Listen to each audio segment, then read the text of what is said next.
it's the beginning of the last leg of the run-up. It's the bit that tells you you're going into a bubble or you're going into a major reprice. I mean, gold all day long because gold's going to go to 5,000. Well, stock market's taking a bit of a slide on Friday as the S&P 500 is down about 0.5%. The NASDAQ is down almost 1%. Inflation fears are back front and center. And we'll talk about what's next for markets, where investors should go, the recent rise and rally in gold, and what's next for Bitcoin. Clem Chambers joins us once more. He is the founder of ANewFn. Welcome back, Clem. Yeah, great to be back. We're both traveling right now, different backgrounds for both of us. Well, I guess you have a virtual background, so we can't really tell. I have mine because, I spend most of my time in Monaco, and you don't want to see my unmade hotel bed, and you really don't. Trust me on that one. Wow. Maybe we do, but for now, let's take a look at this article here. Consumer inflation fears spike in February as tariff worries hit sentiment. Consumers grew dramatically more worried about near-term inflation as President Donald Trump pushed aggressive tariffs against major U.S. trading partners. The Michigan's consumer survey for February showed that respondents expect the inflation rate a year from now to be 4.3%, a whole percentage point jump from January, the highest level since November 2023. Are you in line with expectations here? Or in other words, do you agree with 4.3%, or is that just completely bonkers? Well, my model is very simple. Governments create inflation because they want it, and they get rid of it when they don't want it, and they have deflation when they want it, and they get rid of deflation when they don't want it. And, they probably want an elevated rate of inflation right now because they're still trying to, balance GDP growth and all those good things. And inflation is a fabulous tool for government to do things like renege on their debt and rebalance and punish passive people and reward active people, etc., etc. It's a popular tool, always has been. You look around the world, ask yourself why they have inflation. It's because they want it, because they need it. It's an alternate form of taxation. But, if you're worried about tariffs creating inflation, so you get a tariff rise, bang, up it goes. Well, that injects an amount of inflation that goes through the system, because a constant rate of inflation requires a constant rate of increase of money supply.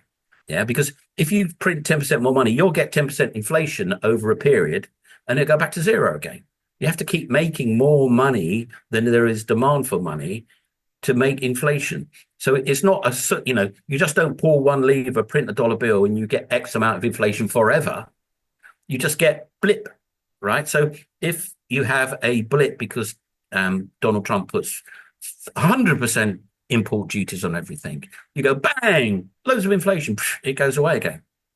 So the key thing with inflation is not to have it chronic. Acute inflation is a pain, but it flushes out of the system. It's chronic inflation that is being built by a constant increase in money supply, or you could say, constant increase in tariffs. One quarter it's 10%, next quarter now it's 20%, next quarter now it's 50%, next quarter now it's 70%. That would cause chronic inflation. But one hit would create one blip in inflation, and then it would go away again. The more important factor of tariffs is that it wrecks the overall level of international trade. It brings it's beggar your neighbor, and everybody does worse. That's the theory of international trade, is that you get a shift of comparative advantages between countries. In the same way, markets is about shifting risk from, I'm a gold mine, I've got risk. The risk is I don't want gold, I want baked beans to feed my workers.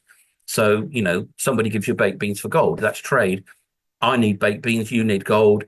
Everybody's better off. It's a win-win situation. That's what trade's about. And international trade is meant to be a win-win situation. And if you free trade, that win-win situation is optimized. Well, the idea is if you're dealing with a country abroad that's got hugely lower wage rates and is aggressive in geopolitics and is, hacking all your companies and stealing your IP and very keen to, be bigger than you slap tariffs on them to slow them down.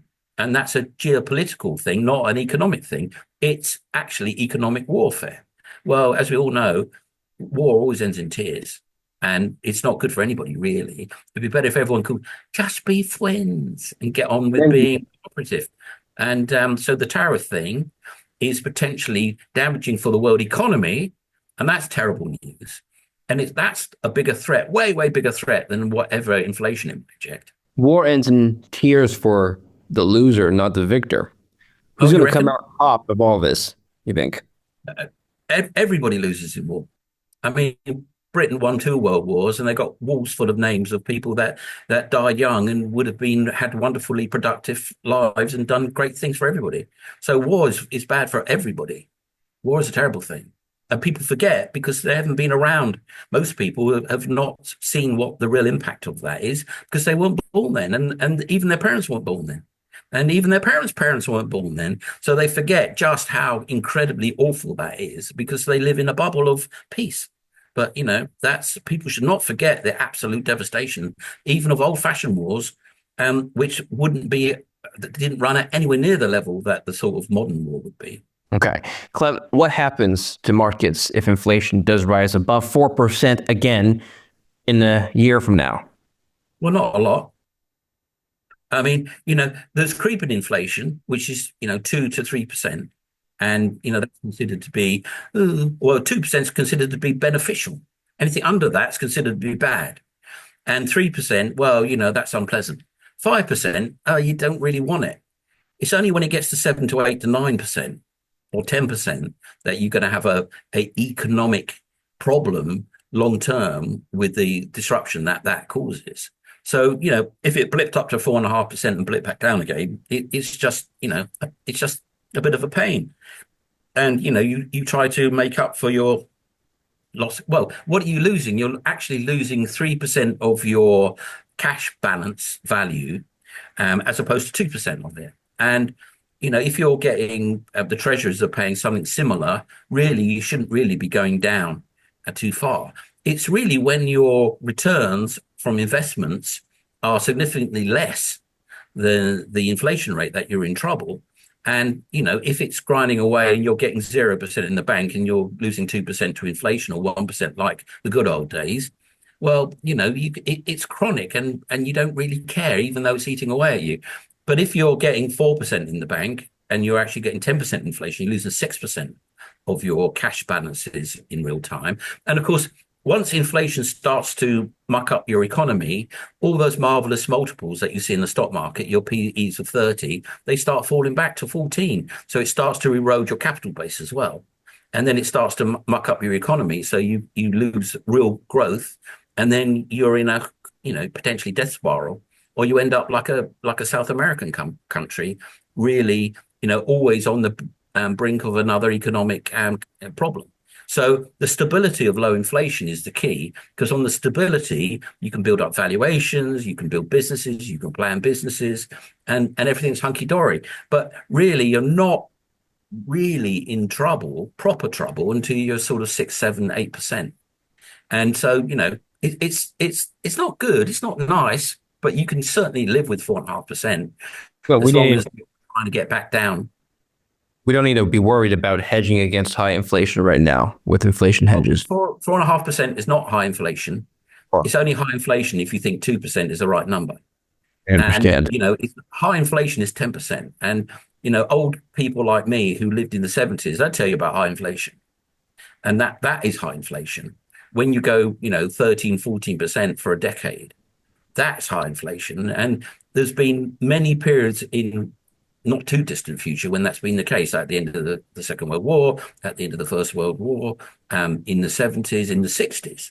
I mean, if you bought let's say you bought a Picasso in 1948, by 1972, it'd gone up 200 times. And that was inflation.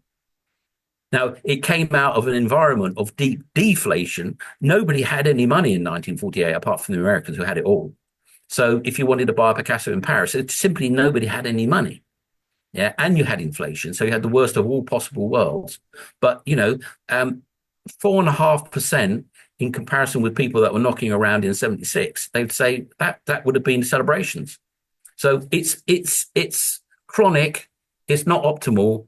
It's you wish it wasn't there, and probably the real number is actually higher, because inflation for in certain groups of people is different. So you can get a situation where there's high inflation for people on low incomes, and low inflation for our high incomes. And then suddenly you get really big inflation for our high incomes. I mean, back in the 2000, Ferraris had dropped in real money costs a great deal from the 1960s. But you'll notice they're no longer cheap. They're no longer affordable for anybody. They've actually, cars at the top end have exploded. There's cars that you couldn't buy cars for the equivalent of $2 million in 1999. They just didn't make them. So, hotel rooms 10 years ago were $300 a night. They're now $1,200 a night. So rich man's inflation has been absolutely runaway. So there are different types of inflation. And, effectively, if you've got higher inflation for the common man than the numbers are showing, that's actually a real problem. So if you take, for example, the Bank of England's number, in my calculations, they're 50% lower than reality. So if you go back to 1982, when I was a young man starting out in business, and you take it to now, they say X amount of it, 300% inflation. It's actually 500. So these numbers that they throw out are also not necessarily very representative. But as a block number, 4.5% is not a disaster. Well, okay, so consumers think 4%.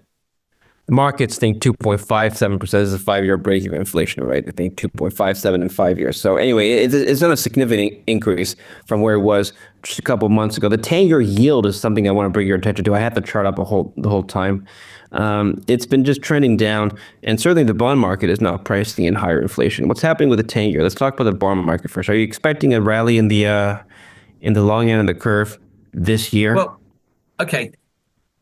A lot has changed from the past, and a lot of people are living in the past where there's bond vigilantes and all that good stuff. But 2008 broke all that. The rate of that is paid on US government bonds is basically under the full control of the Fed. And if they allow it to go up, it's because they have other things in mind and they have other things planned. So it's like the inflation expectations. I say, oh, inflation expectations have gone up or have gone down. Well, actually, inflation expectations is controlled by the bond curve. And the bond curve these days is completely controlled by the Fed. So inflation expectations are completely controlled by the Fed. But of course, inflation expectations are meant to be what people in the street are expecting and businessmen are expecting. It's nothing to do with the Fed's control of the yield curve. So that whole concept in the old model is completely gone. It's absolutely gone. And the QE/QT dynamic that you can actually see with your own eyes, because the Fed publish what they're doing every week on Wednesday. You can actually see what they're doing. And they've been slowly but surely tightening. They slowed down for the election, so they didn't take any blame. And then they're continuing to suck money out of the economy. And they've changed the excess money in the system, and they've drained that out. And now they've got it to sort of like a level where they obviously feel comfortable that there's enough money to go around, and maybe just enough too much so that if there's a shock, it can absorb it. So you can actually see them driving the bus.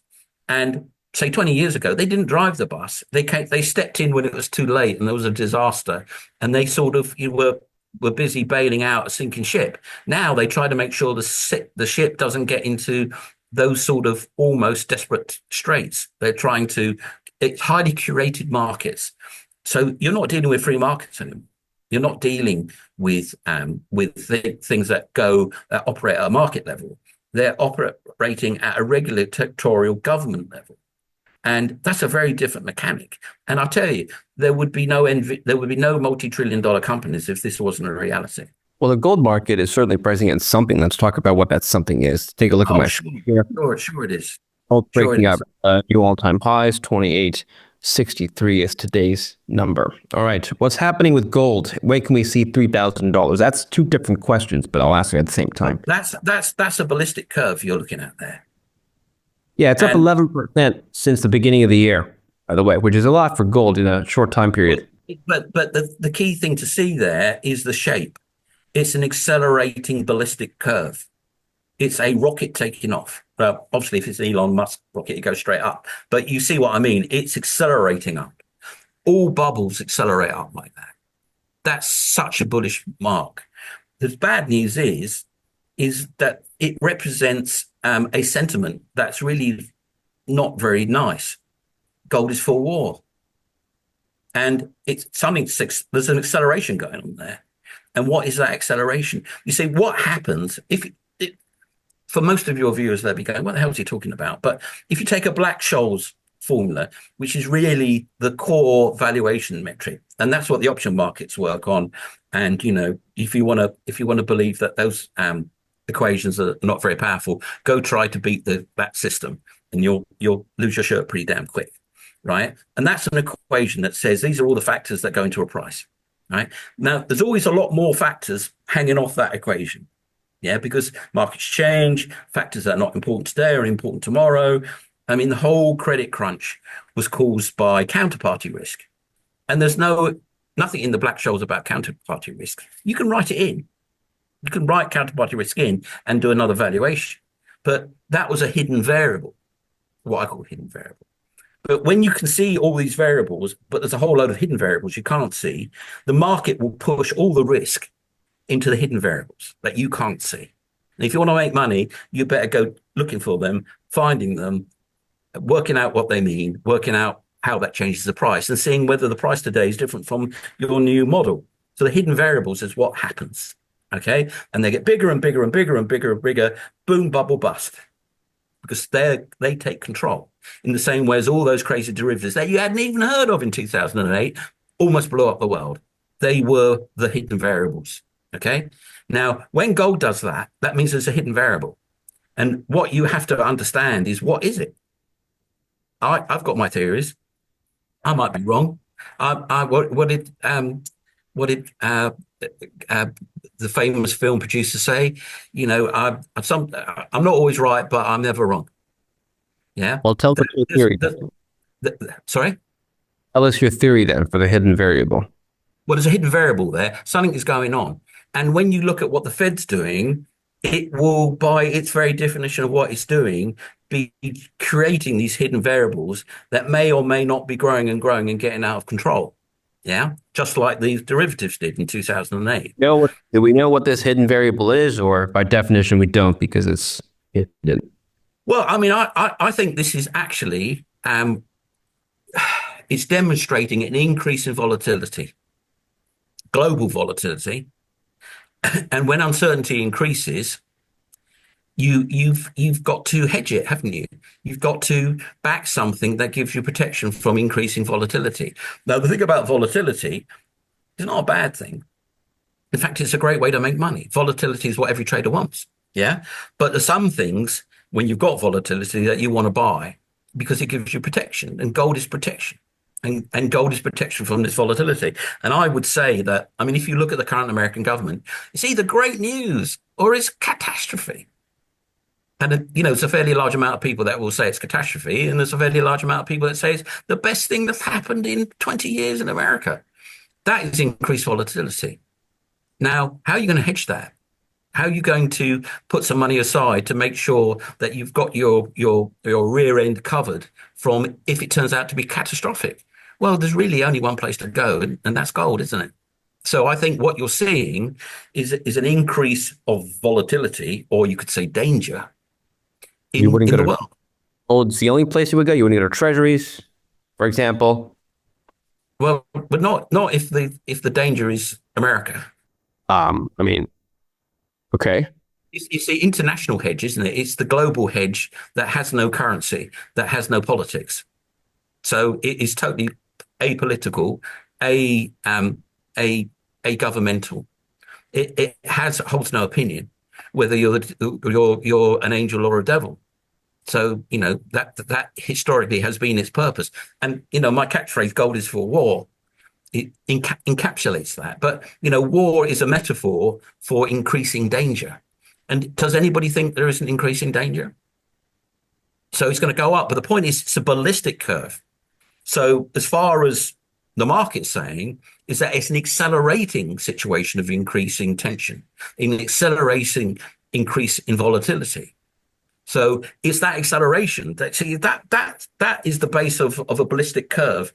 that you'll find in every single boom bubble bust for the No. last N hundred years. You could jiggle, jaggle, jiggle. That's one thing. That's linear. But that since 2025, it's now formed the base of what could become a ballistic price increase.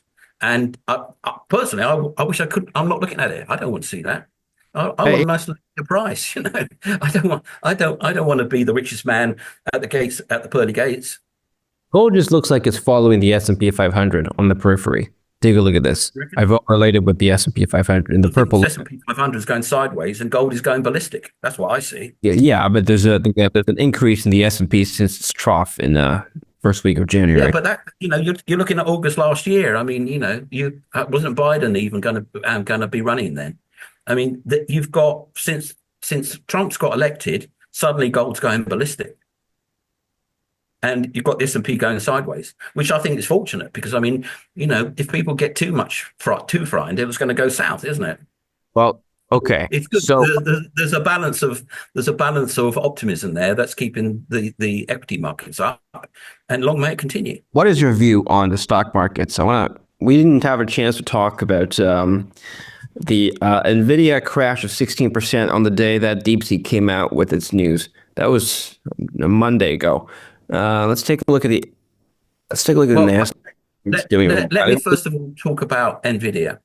Okay, it's not to say Nvidia isn't through the roof. I personally hold AMD as a metaphor for AI because it is cheap, and it might be a mistake because if you're going to hedge your Nvidia position, you're going to hedge it with AMD. So the market's going to be short AMD and long Nvidia, aren't they? If they're into hedging, so that may be not necessarily the smartest move on earth. But anyway, the point is that the AI boom, the stuff that it drives, is not about um, uh, a model being played, i.e., oh, I've got all this data, and please tell me the future of egg prices or whatever you're asking the AI to do. It's the training data. That's where you need the machines. That's where you need the cost. And it doesn't matter whether the Chinese have stolen your data and are running it on a player that's so much cheaper. The training is not going to go away. The training is still going to be infinite demand for the hardware that trains the data. And that's what all these NVIDIA chips have been used for, the training, not the actual using of the data, because it builds the vast network of inferences that costs you $100 million worth of electricity. And then it says, here you are, it's 2 terabyte. You can fit it on a smart stick. The result. But to get the result, you have to spend $100 million in electricity and thousands of these blooming NVIDIA chips to get the data set that the AI player plays. So it doesn't matter DeepSeek or whatever it's called. It doesn't matter what they've done. It doesn't lower the demand for the training hardware that NVIDIA makes. It doesn't lower the demand for cooling for all those machines, boiling the oceans. It doesn't change that at all. The only thing that would change that are people that come up with a better way of doing it. And then you still need more of it. There's no limit to how much intelligence you want. There's no limit to that. There's no limit to demand. There's no second place. It's not like crypto. There's no limit to how many of those machines that you're going to want because okay, there's no. so Clem, this is the NASDAQ more sideways than the S&P since the beginning of the year. In fact, it's been trending down. If you just take a Yeah, movie, faintly, but very, very is faintly. the, is That's the noise. NASDAQ is the NASDAQ primed for a 2000 style correction? Bubble No, it pop. doesn't look like it. But put 5 years on there. All right.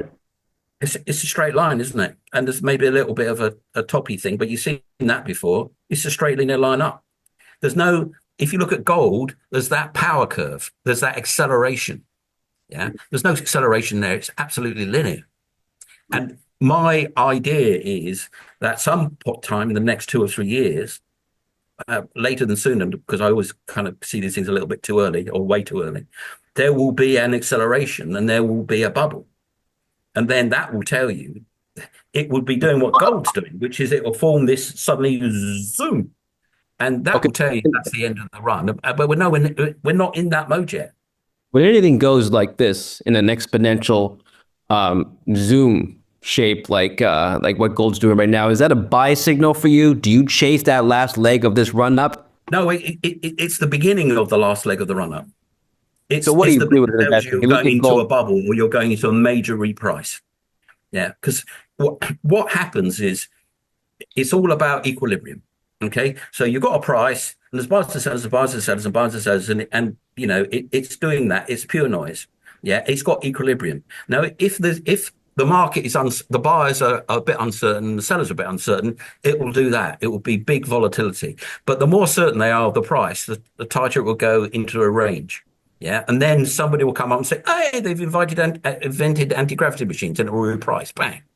Yeah, and it'll go up vertically, and then it'll find another equilibrium point, and the level of certainty is defined by the width. So you can see it's a fairly large amount of uncertainty at the end of that chart, and not surprising seeing that there's a new administration and the stars are doing a 400 years transit across the sky. So for those people, I'm just kind of teasing on that. But there's good reason for there to be uncertainty, and you can see that in the width of the range. That's noise, and that noise is determined by how uncertain the market is on We're gonna average. play.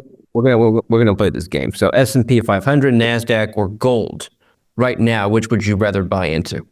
Right now. Oh, I mean, gold all day long because gold's going to go to 5,000. I mean, that's what I see, and I hate that. I mean, maybe it might take a couple of years to do it, but it's going. It's motoring. Yeah, it's begun. Whatever it is that gold's doing, and then whatever it's doing, why it's doing it, it's not doing it by accident. It's going. It's on its way, and as gold is for, I'm not really very happy about that.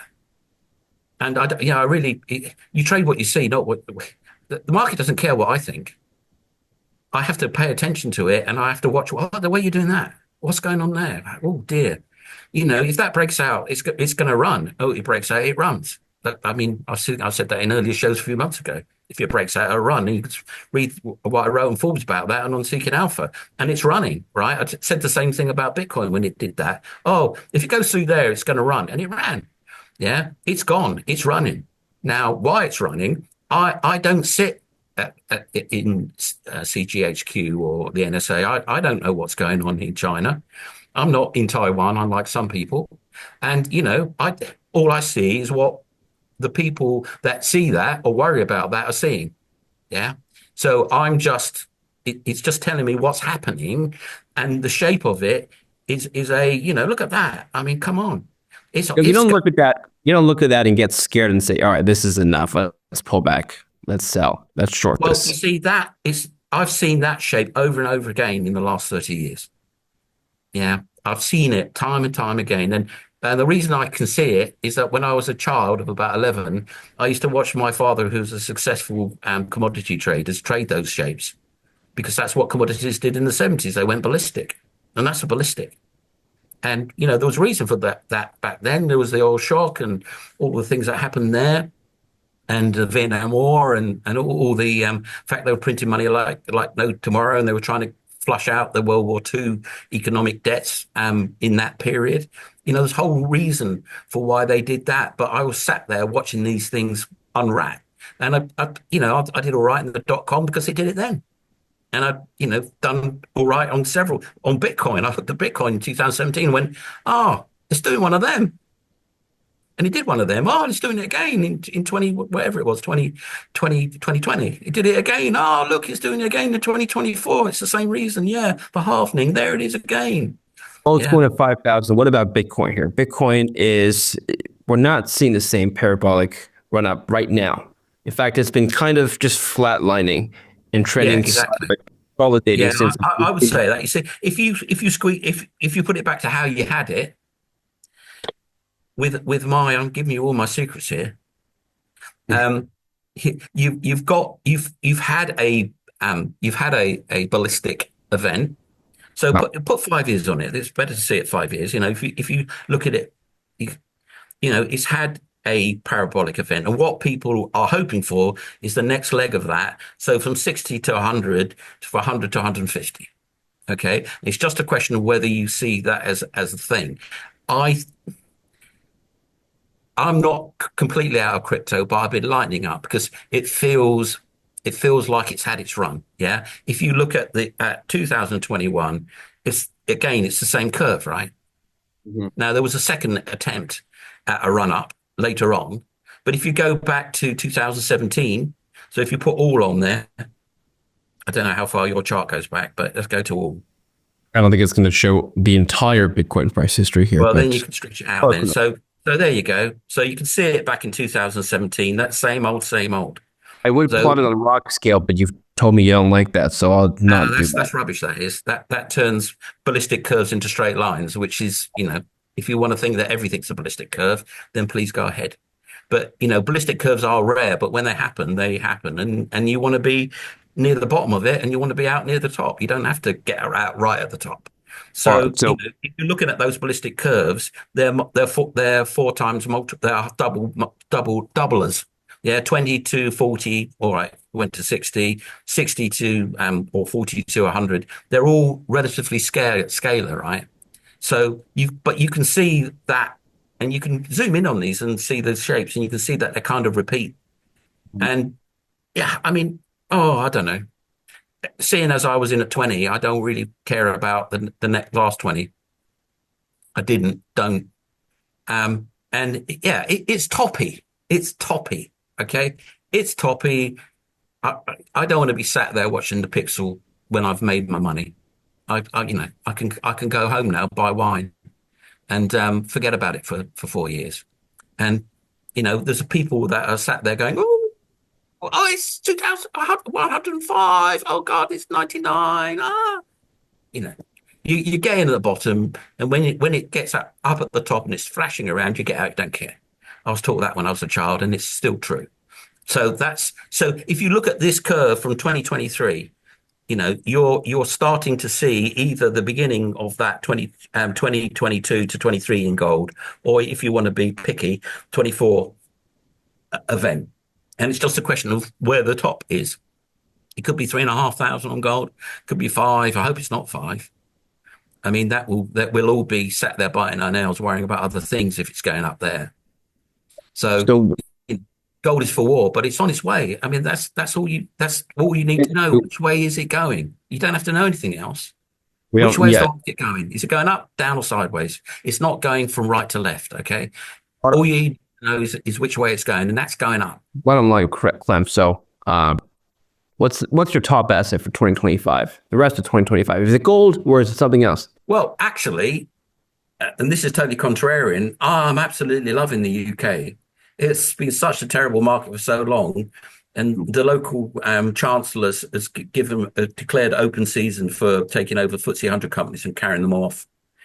And so it's going, it's for me, for the sort of stuff that I hold, which are value large companies with huge profits and great value, great international businesses, they're all getting strip mined. So they're all getting, we bought you out for a 40%, uplift. Thank you very much. Ka-ching. So, I'm just sat there. I don't have to worry about it. It's cheap. It's going up. It's going to go up for 2 or 3 years. It will, be very good to me.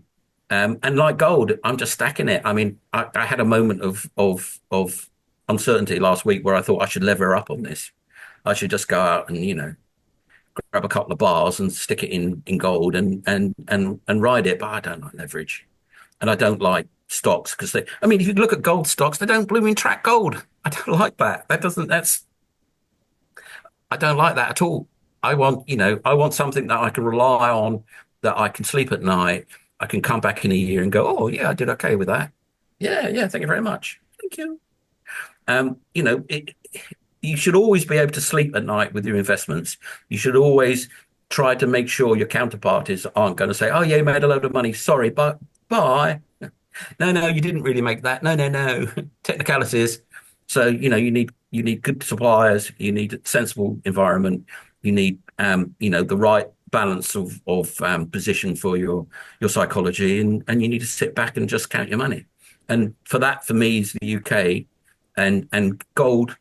Yeah, I mean, I probably will stretch myself a little bit on that, but there's always another bus coming, David. There's always another bus coming, and if you miss this bus, you'll get the next one. 3 years time, crypto will go nuts again, probably. Let's talk about the next bus.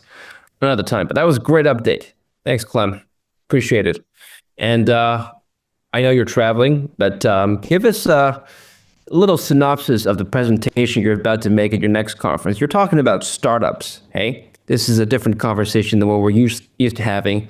What's your tip for a successful startup? Oh, well, I mean, 200% commitment. It's, in startups, you've just got to absolutely live it. If you're not sleeping under your desk in the office, you're probably not going to succeed. And when I was a child and started a computer game company in my teens, I would wake up in the morning sometime with my head halfway in a raffia paper waste basket, because it's the softest thing to sleep on.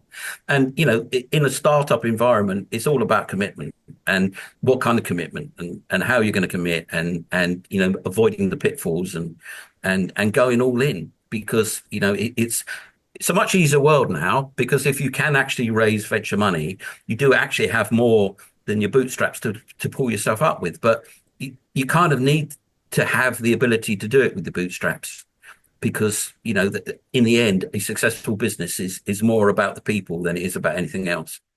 And the thing I'm doing, there's a big show called the Leap 2025 in Riyadh next week, and they kind of flew me over to rant on about what a lunatic you have to be to make a startup successful. And when you look at the people who've done it, they are generally speaking borderline lunatics, like myself.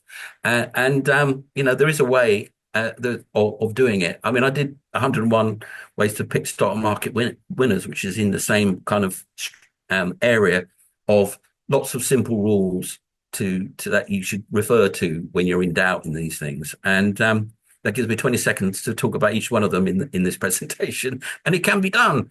But it's a very, very, very, very hard place, and it's been romanticized quite a lot. And you've what's it? It's eating glass and looking into the void, as Musk said. And I wouldn't say it's too far off with that. I spent a lot of my life in that zone, and from my teenagers up to now, I've started a spin out with a big university in the UK in environmental chemistry only this year, and I'm back in the fray of that. And it's great if you love cortisol, as I do. Cortisol is my juice. Then it's for you. But if you don't like cortisol, it's not a place for you. All right, Clem. Where can we follow your work? Well, you can see me on Forbes. I've been a senior columnist there so long. When they pulled my contract, it was in Latin. I write for Seeking Alpha. I give you a few ideas, obviously, and ANewFn is a new financial website I'm building. And if you want to get on the guest list for all the cool and groovy stuff there, you can just drop by and drop your email, and we keep you posted. We've got a lot of stuff. I mean, we're the big thing. It's big, and everybody's kind of knowing it, is AI. Yeah, and we're doing all sorts of crazy AI stuff with financial information, and it's actually hellishly fun, and it's gonna be. We won't be the only people doing it, but it's gonna change the face of investing. Good stuff, Clem. Thanks very much. We'll put the link down below. And thank you for watching. Don't forget to like and subscribe.